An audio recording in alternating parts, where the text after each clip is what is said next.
what will it take for any of the local football teams, UH, TSU, Rice, HU doesn't really count, but to have better attendance at their home games?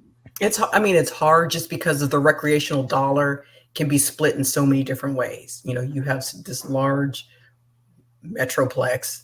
Um, you have a first place Houston Astros team that just swept the Kansas City Royals. And so now the Astros have their largest lead in the division that they've had all season.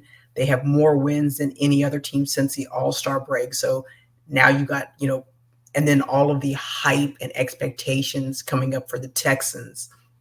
So that just there's only a set number of recreational dollars.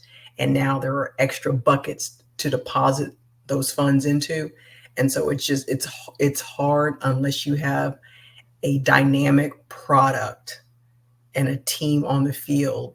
It's just hard to compete, whereas, whether, even, A&M, it's far enough removed to where you're not competing with Houston proper. Texas, you're not competing with anybody in Austin. You had a, MLS team. So that's different. But when you're just here, you got Major League Soccer, men's and women's. You've got baseball, you've got NFL, and then all of the colleges, not to mention, the parents of high school football players, athletes, cheerleaders. So it's hard to say, hey, okay, we're going to go here on Friday night, we're going to go here on Saturday, and we're going to go here on Sunday. It's tough. It's reality. It is difficult. This is a pro sports town. Majority of teams in the Big 12 are in college towns. The majority of teams in the SEC are college towns. When you look at the teams that are in pro towns, Houston, Miami, UCLA, USC, they all struggle with home attendance. So that is a definite factor. Add that factor to the piss poor job, speaking about my alma mater specifically, marketing has done just nothing. Outreach? For 30 years, outreach is pretty much non-existent. So those two factors equal poor attendance to the home games. Rice, Rice alum, living alum in the city, what is it? 50,000? I mean, it's not 100,000. A living alum, Rice alum. It's not. No, but let's put TSU. Well, yeah, Thrill Out. I want to do that too, but yeah. Oh, I'll say I'll put a blanket on everybody. TSU marketing, UH marketing, Rice marketing, HCU marketing. All four have areas to improve. And I love what KP said.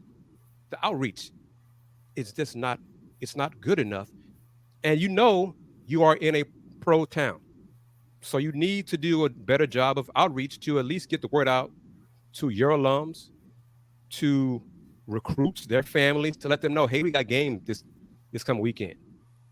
All those things. You have to do more to just be a little slice of the pie. So all four of those schools, they do the bare minimum. And then some of them have the nerve to say, I don't know why we don't get more fans.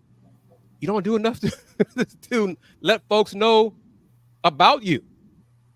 You just use yes, it is reality. We all know that this is a pro town, and just you're like, well, why bother? That's the wrong attitude. You need to do better. You need to do more. And yes, it's a fair weather town. You got to win. That's part of it. But for years, you have to give people a reason to care about your teams, about your programs first. Because if they care, because a lot of these schools, fans are indifferent. TSU, Prairie View, outside of the Labor Day Classic, their alums don't care about anybody else on the schedule. Maybe TSU Grambling, maybe, but okay. But what is, coming up in a couple weeks? Like, what is Rice doing? Are they providing free shuttles, for their students or for their fan base? to the game? Like, what are they doing to incentivize people to want to come? Nothing. Not that I know of. Not that I'm aware of.